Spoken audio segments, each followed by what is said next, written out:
안녕하세요. 대치세움학원에서 경기여고 수업 담당하게 된 솔빛국어팀 강사 임주연이라고 합니다. 먼저 저희 솔빛국어팀에 대해서 아주 간략하게만 말씀을 드리면 저희 솔빛국어팀은 12명의 선생님이 좋은 수업과 좋은 교재를 만들기 위해서 함께 힘을 합치고 있는 그런 팀입니다. 제가 경기여고 수업을 위해서 만드는 모든 교재들 또한 저희 연구실에서 선생님들과 함께 개발하고 있는 것이기 때문에 보다 좋은 퀄리티의 교재가 나올 것이라고 믿어 의심치 않고 있습니다. 자, 학교 배정을 받으셨을 겁니다. 고등학교 올라오게 되면 아무래도 좀 걱정이 많이 되실 것 같아요. 대학 입시를 앞두고 본격적인 출발선상에 선 것이라 다름이 없을 텐데요. 일단은 뭐 영어나 수학 같은 경우는 중학교 때 했던 공부 그대로 가면 된다고 생각하지만 국어의 경우는 어떻게 하면 조금 더 공부를 잘할 수 있을지, 어떻게 해야지 올바른 공부 방법을 가져갈 수 있을지에 대한 고민을 많이 하실 것 같습니다.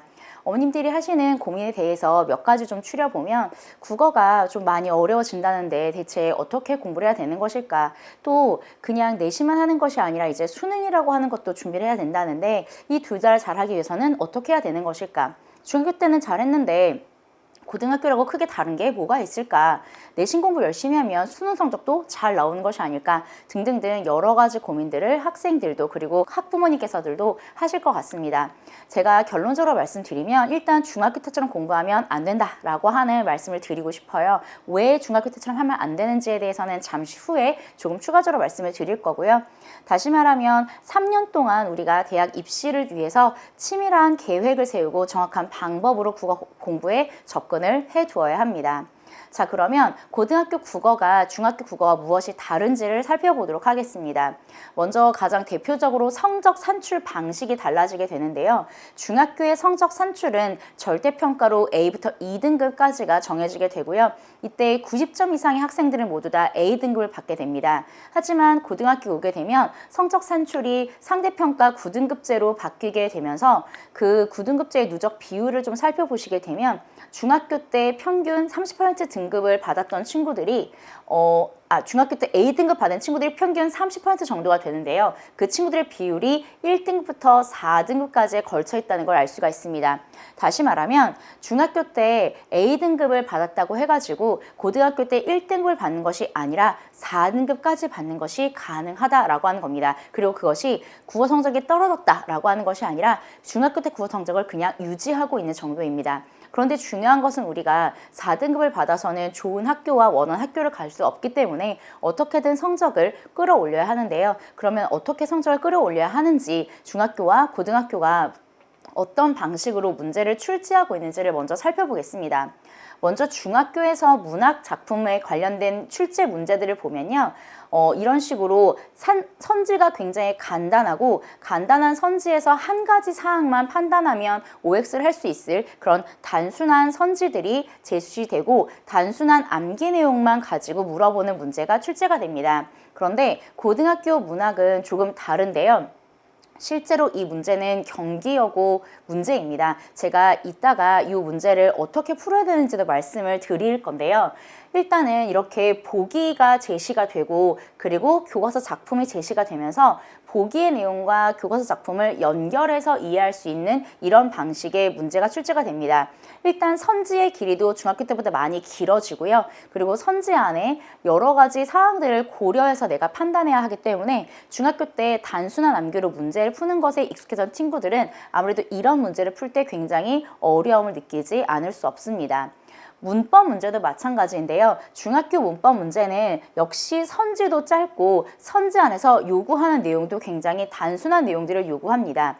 간단한 제시 문장을 주고 그 개념을 제대로 적용할 수 있는지 이런 방식으로 문제가 출제가 된다면 고등학교 문법의 경우에는 일단 뭐 문장의 제시문의 길이는 그렇게 긴 것 같진 않지만 선지를 보시면 보기에 제시되고 있는 문장들을 비교하면서 주어가 생략된 안긴 문장에 관용할 기능을 하고 있다 이렇게 나와서 기억의 문장에 주어가 생략되어 있는 안긴 문장이 있는지 그리고 그 문장이 관용할 기능을 하는지 등등등 한 선지 안에 판단 요소가 굉장히 많이 들어 있습니다. 다시 말해서 중학교 때는 그냥 선지만 보고 답을 딱딱딱 고를 수 있었다면 고등학교 올라오게 되면 선지만 보고 답을 바로 고르는 것이 아니라 선지를 보고 문장을 다시 확인하고 문장을 분석하고 다시 선지를 확인하는 이런 왔다 갔다 하는 여러 가지 판단이 좀 필요한데요. 이런 판단 연습을 하지 않은 친구들은 국어 시험을 볼 때 분명히 문제를 보면 답이 나왔는데 답이 바로바로 나오지 않으니까 굉장히 답답함을 느끼고요. 그리고 또 문제에서 답이 바로바로 안 나오니까 뭔가 자기가 잘못하고 있다는 생각을 굉장히 많이 하게 됩니다. 그래서 정확한 방법과 올바른 방법으로 국어 공부에 접근해야 하는 것이고, 이러한 문제가 나온다는 걸 알고 우리가 국어 공부를 어떻게 해야 되는지 방향을 조금 새롭게 잡을 필요가 있습니다. 자, 그러면 경기고에서는 3년간 국어 수업이 어떻게 진행되는지 살펴보도록 하겠습니다. 1학년 때는 국어 교과서 국어 교과서를 사용하게 되는데요. 1학기에는 교과서 비중이 80% 정도 되고 부교재 비중이 20% 정도가 됩니다. 그런데 2학기가 되게 되면 교과서 비중이 굉장히 줄어들게 되고요. 부교재 비중이 굉장히 많이 늘어나게 되면서 시험지를 보면 수능 유형으로 시험이 나온다라는 느낌을 굉장히 강하게 받을 수가 있습니다. 그리고 또 2021년부터 2023년까지의 출제 문제들을 좀 살펴보면 2021년에는 선택형 30문항, 그러니까 객관식 30문항으로만 되어 있었는데 2022년에는 선택형과 서답형이 섞어서 나왔고요. 그리고 작년에는 선택형 28문항으로 구성이 되어서 문제가 출제되었습니다. 선택형이 나올 때와 서답형이 나올 때 물론 큰 차이가 없기는 하지만 선택형이 나올 때는 조금 더 아이들이 꼼꼼하게 공부를 해야 되는 부분이 있고 서답형이 나올 때는 좀 쓰는 연습을 해가면서 공부를 하는 것이 필요합니다. 올해는 어떤 방식으로 변화될지 아직은 모르기 때문에 학교에서 어떤 공지를 해주는지 좀 살펴보면서 시험 대비를 해야 할 것 같습니다. 2학년이 되게 되면 1학기에는 문학교과서로 수업을 진행하고요. 2학기에는 독서교과서로 수업을 합니다. 문학과 독서는 수능 공통과목에 해당하는 과목들이어서 2학년 수업은 좀 수능을 준비하기 위한 과정으로 진행되는 것이다. 이렇게 볼 수 있을 것 같고요. 3학년 수업을 하게 되면은 3학년에 올라가기 전에 학생들이 선택 과목을 결정하게 됩니다. 화작을 할지 언어와 매체를 할지 결정을 하게 되는데요. 그래서 자기가 선택하는 과목에 따라서 수업을 1년간 진행을 하게 되고요. 근데 사실상 우리가 3학년의 수업은 수능 특강과 수능 완성으로 진행되는 경우가 많기 때문에 화작과 언어와 매체에 대한 공부는 3학년 때 본격적으로 한다기보다는 그 전에 끝내고 올라가는 것이 훨씬 더 유리한 방법이고 또 수능을 준비한 자세에 있어서도 3학년 때 언어와 매체를 하는 것은 조금 위험하기는 합니다. 그래서 경기여고가 3년간 학교에서 어떻게 커리큘럼이 진행되는지 확인해보고 그거에 맞게 학생들에게 수능을 잘 보기 위해서 어떠한 방향성을 조금 제시해주는 것이 필요하다고 저는 생각을 하고 있고 그런 방향으로 수업을 진행하려고 계획하고 있습니다. 먼저 그러면 이제 경기여고 1학년 출제 경향과 그리고 사례들을 살펴보겠습니다. 먼저 경기여고가 아까 제가 앞에서도 말씀드린 것처럼 국어 교과서는 비상안 국어 교과서를 사용하고 있는데요. 근데 그 교과서가 총 9개의 단원으로 되어 있습니다. 그 중에서 작년 기준으로 봤을 때 9단원은 내신 범위에 해당하지 않았었고요. 지금 여기 그 색깔이 잘 안 보이시겠지만 제가 색깔로 표시한 것이 각각 중간고사와 기말고사에 포함되었던 범위들입니다. 제가 빨강색으로 표시한 1, 2, 3단원의 중반과 8단원까지가 1학기 중간고사의 시험 범위였었고요. 그리고 파랑색으로 표시한 요 단원들이 1학기 기말고사 출제 범위였었습니다. 제가 앞서서 1학기에는 교과서 비중이 좀 많다. 그리고 부교재 비중이 좀 적다 했는데 교과서가 거의 반 이상이 1학기에 다 포함되는 걸 확인하실 수가 있을 겁니다.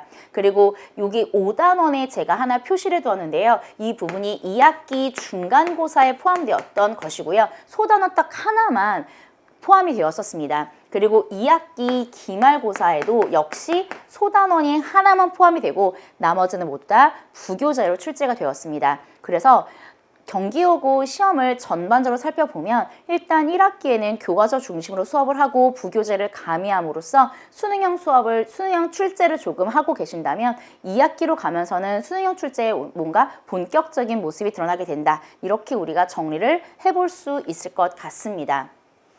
자, 그러면 실제 출제 문제들을 보면서 경기여고는 어떤 방식으로 문제를 출제하는지, 그리고 어떻게 아이들이 문제를 풀어야 했고, 그리고 어떻게 공부를 하면 좋은지에 대한 이야기도 함께 드려보고자 합니다. 먼저 첫 번째 출제 사례는 교과서 외부 작품입니다. 이거는 워낙에 많이 들어보셨을 거예요. 중학교 때와는 달리 고등학교 올라오게 되면 교과서 외부적인 작품들이 많이 출제가 된다라고 하는 것은 고등학교 관련된 이야기를 들으면서 많이 들으셨을 텐데요. 이거는 경기여고도 예외가 아닙니다. 부교재도 있기 때문에 당연히 교과서 외적인 부분들이 많이 출제가 될 수밖에 없는데요. 지금 제시된 문제들을 잠깐만 봐주시면 먼저 요 가에 나와 있는 작품은 윤동주의 자화상이라고 교과서에 실려 있는 작품이고요. 그리고 제시된 2번 문제에는 윤동주의 길이라고 하는 동일한 작가의 다른 작품을 제시해주고 교과서 외부 작품을 제시하면서 이 두 작품에서 사용된 소재의 의미를 비교하는 문제가 출제가 되어 있습니다. 보통 학생들한테 이 문제를 풀라고 이야기를 하면 학생들은 교과서 작품은 이미 알고 있는 것이기 때문에 교과서 작품은 그냥 그대로 두고 교과서 외부적인 작품을 열심히 읽어서 교과서 작품과 교과서 외부 작품을 어느 정도 자기가 이해했다고 생각이 들면 그때 선지들을 확인을 하게 됩니다. 그런데 조금만 논리적으로 생각을 해보고 그리고 선지가 어떻게 구성되었는지 살펴보면요. 1번 선지를 잠깐 보시면 가의 우물과 보기의 하늘은 현실과 구별되는 이상적인 세계와 관련된다는 점에서 자신을 되돌아보게 한다고 볼 수 있다라고 해서 가의 우물이라고 하는 소재, 즉 교과서 작품의 우물이라고 하는 소재와 그리고 교과서 외부 작품의 하늘이라고 하는 소재의 의미를 물어보고 있습니다. 이런 경우에 내가 교과서 외 작품을 먼저 보는 것이 아니라 교과서 안에 있는 작품, 교과서에서 배웠던 작품을 먼저 선지에서 쭉 판단해 준 다음에 그리고 만약에 선지 판단이 안 되면 그때 가서 교과서 외부 작품을 읽어도 됩니다. 다시 말하면 교과서를 먼저 기준 삼아서 선지를 한번 훑어보고 한 번 더 훑어봐야 되는 상황이 오게 되면 그때 이 외부 작품을 읽어주면 되는데 아이들은 초반부터 외부 작품을 읽으면서 외부 작품을 잘 알지도 못하는데 교과서 작품과 연계가 되면서 결국은 다 헷갈리게 돼서 교과서 작품에 대한 선지 판단도 제대로 안 되고 외부 작품은 제대로 읽지 못했으니 당연히 판단이 안 되는 것이 당연합니다. 그래서 혼란만 가중하게 되면서 문제를 푸는 경우가 되게 많다는 겁니다. 그래서 이러한 문제를 잘 풀기 위해서는 수능 유형의 문제를 풀어보는 경험을 좀 많아야 합니다.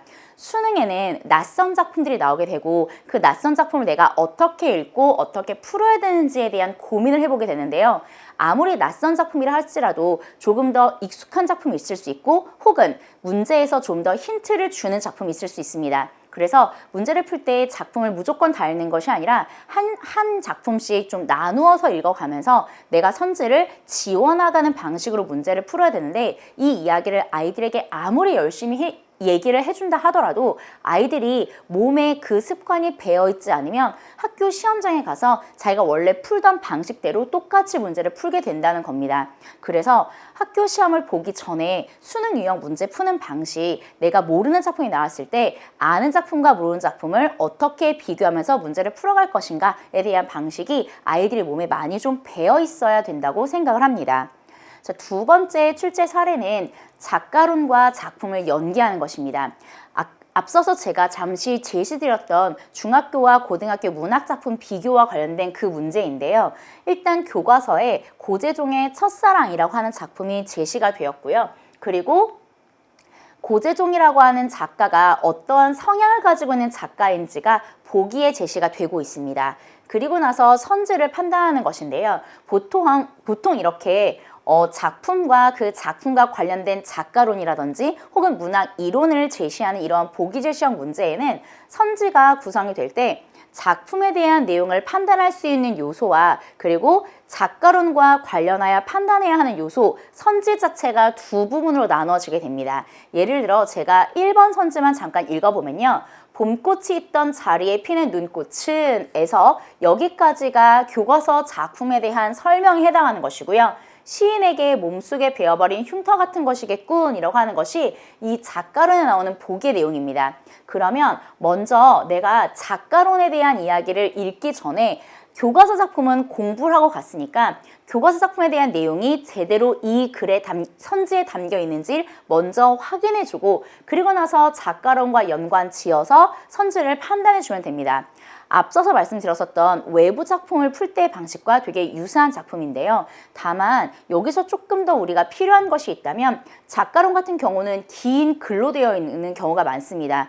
제가 지금 제시한 것은 지면상 조금 짧은 걸 제시했는데요. 경기고 실제 시험 문제를 보면 작가론을 거의 시험지에 4분의 1페이지 정도 제시를 해주시고 그걸 읽고 문제를 풀어야 하는 경우가 굉장히 많습니다. 다시 말하면 학생들에게 필요한 것은 긴 글, 외부적인 긴 글, 내가 잘 익숙하게 읽지 않았었던 외부적인 긴 글을 읽기 위한 독해력이 필요하고 그 독해력을 바탕으로 하여 그 내용을 작품에 적용하는 적용력이 필요합니다. 그런데 이러한 독해력과 적용력을 역시 수업 시간에 다양한 문제를 풀어보면서 경험을 많이 하고 가야 학생들이 내가 이런 문제가 나왔을 때 어떻게 이걸 처리해야 되겠구나 라고 하는 것을 좀 알고 갈 수가 있습니다.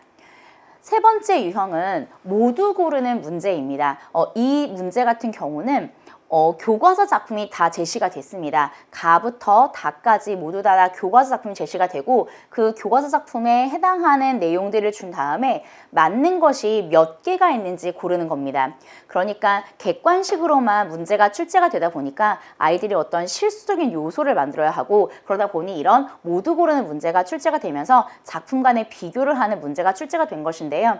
근데 좀 특징적인 점이 있다면 지금 제시되어 있는 작품들이 교과서의 메인 작품으로 제시된 작품이라기보다는 교과서의 학습 활동에 제시되어 있는 약간 서브적인 작품들까지도 꼼꼼하게 공부를 해야 합니다. 그런 작품들이 제시가 되고 있기 때문인데요. 그래서 교과서 안에 있는 범위는 굉장히 꼼꼼하게 공부를 하고 완벽하게 공부를 해 놓아야 앞에서 이야기했었던 그런 외부적인 작품이나 혹은 외부적인 글을 읽을 때 시간을 조금 더 내가 절약해 가면서 문제를 푸는 것이 가능합니다. 제가 앞에서 잠깐 말씀드린 것처럼 경기고 시험 문제가 28문제라고 객관식 28문제를 말씀드렸었는데요. 이 28문제가 다 새로운 글을 읽어가면서 이해하면서 풀어야 되는 문제들이 굉장히 많이 있습니다. 시험지가 무려 13페이지가 되고요. 학생들이 시간이 부족해서 문제를 제대로 못 푸는 경우도 종종 있습니다. 그렇기 때문에 교과서 내에서 공부한 작품들은 완벽하게 공부를 하고 가야 그나마 시간을 조금 더 절약하면서 나머지 문제들의 시간을 투자할 수 있는 여유가 생기게 되는 것입니다. 그래서 경기고 시험 문제가 전반적으로 그렇게 쉬운 것은 아니라는 걸 알 수가 있습니다. 자, 그러면 제가 경기고 1학년의 만점을 위해서 어떠한 준비를 하고 있는지를 좀 보여드리면 일단은 다양한 자료들을 준비해 놓고 있습니다. 내신 비책이라고 하는 교재는요, 제가 교과서 내용을 분석해서 학생들에게 제공해주는 교재인데요. 이 교재 같은 경우는 제가 학원에 샘플 교재를 마련해 두었으니 혹시 관심 있으시면 학원에서 한번 받아보시는 것도 좋을 것 같습니다. 그리고 내신 혁명이라고 하는 것은 문제 교재인데요. 이 문제 교재를 한 것만 주는 것이 아니라 조금씩 좀 난도를 달리해서 후로 갈수록 어려운 난도의 문제를 풀 수 있도록 이렇게 준비를 해서 내신혁명 문제교재를 주고 있고요. 내신족보라고 하는 것은 기출되었던 문제들을 쭉 살펴보면서 어떤 방식의 기출문제가 출제되었는지 그리고 타 학교 기출문제 중에서 좀 의미 있는 작품이 있었다면 그 의미 있는 문제들을 좀 같이 풀면서 타 학교에서 이렇게 나왔으니 우리 학교도 이러한 내용이 나올 수 있다라고 하는 걸 같이 보기 위한 내신 족보 교재 그리고 마지막 직전 수업 때 활용하는 내신 파이널 교재 이렇게 교재들이 준비되어 있고요. 그 외에 학교에서 제시하는 부교재라든지 혹은 학교에서 다른 어려운 문법 내용을 좀 공부하게 된다면 그런 내용들을 보강할 수 있는 부교재들도 함께 제공을 하고 있고 매주 복습 테스트 보면서 학생들이 그 전에 배웠던 내용들을 잘 이해하고 있는지 확인하고 있습니다. 자, 그리고 제가 어떤 식으로 관리를 하는지도 말씀을 드려야 될 것 같은데요. 일단 수업 전후에 클리닉이 있습니다. 수업 전후 클리닉은 어떻게 활용하는지는 잠시 후에 다시 말씀드릴 거고요. 수업 시간 외에도 질문이 가능한데요. 문자도 되고 카카오톡도 되고 전화도 가능합니다. 학생들이 보통 이런 식으로 패드에다가 질문을 적어서 저한테 사진으로 보내주는 경우가 많고요. 그럼 저도 똑같이 패드에다가 답을 적어서 학생들한테 전송하는 방식으로 언제든 편안하게 질문할 수 있도록 아이들에게 창구를 열어주고 있고요. 아까 제가 앞에서 수업 전후에 클리닉이 있다라고 말씀드렸는데요. 먼저 수업 후에는 과제 미흡자의 경우에 수업 후에 남겨서 좀 더 과제를 하고 갈 수 있도록 조금이나마 과제가 밀리지 않도록 좀 정리를 해주는 그런 방법이 있고요. 혹은 현장에서 다 못할 경우에는 제가 뭐 전화나 아니면 카카오톡이나 이런 걸로 확인하는 방식으로 과제 관리를 하고 있습니다. 복습 테스트의 경우에도 일정 점수 미만인 학생들은 수업 후에 남아서 클리닉을 받게 됩니다. 왜 이 문제를 틀렸는지, 이 문제 중에 틀린 문제들 중에서 어떤 문제는 다시 좀 오답 정리를 하고 가야 되는지 이런 식으로 복습 테스트 관리를 하고 있고요. 그리고 결석생의 경우에는 수업 전에 조금 일찍 와서 수업을 영상 보강을 제공하는데 영상을 제대로 들었는지 확인하고 그리고 또 영상 보강에서 몰랐던 부분이나 어려웠던 부분을 질문을 통해 해결할 수 있도록 이런 식으로 클리닉을 수업 전후에 결석자 클리닉, 복습 테스트 클리닉, 그리고 과제 클리닉 이렇게 진행을 하고 있습니다. 그 외에도 그냥 질문하고 싶으면 수업 전후에 언제든 질문할 수 있도록 시간을 열어두고 있고요. 성적 상담은 매 시험이 끝날 때마다 내신 시험이든 모의고사든 끝날 때마다 시행을 하고 있는데요. 내신 같은 경우에는 이런 식으로 자신이 중간고사 점수나 뭐 이런 걸 쓰고 그리고 시험을 대비하면서 나의 반성점 그리고 선생님이 좀 더 해주었으면 좋겠는 점 같은 것들을 좀 쓰게 한 다음에 그리고 나서 학생들과 상담을 진행합니다. 또 학습 상담도 진행을 하는 경우도 있고 모의고사가 끝난 다음에 학생들이 모의고사를 어떻게 풀었는지 확인해서 모의고사와 전반적인 학습 상담에 대한 이야기도 아이들과 함께 진행하면서 제가 공부에 관해서는 국어뿐만 아니라 다양한 측면에서 좀 많이 도움을 줄 수 있도록 노력을 하고 있습니다. 그래서 이런 방식으로 경기여고 수업은 진행이 될 것이고요.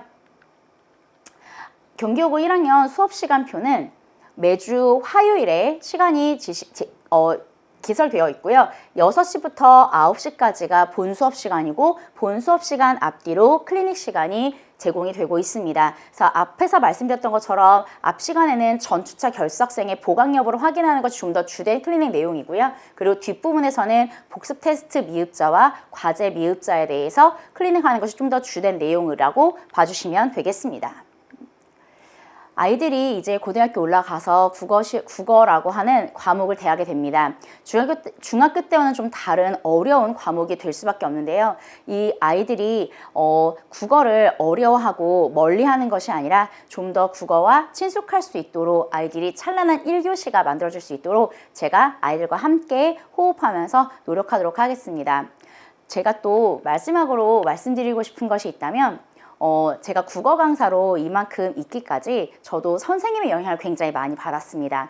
아이들에게 선생님이라고 하는 존재가 얼마나 영향력이 있는 자리인지 저도 되게 뼈저리게 느끼고 있습니다. 책임감 있게 진정성 있게 아이들에게 진심을 다하는 마음으로 수업하겠습니다. 감사합니다.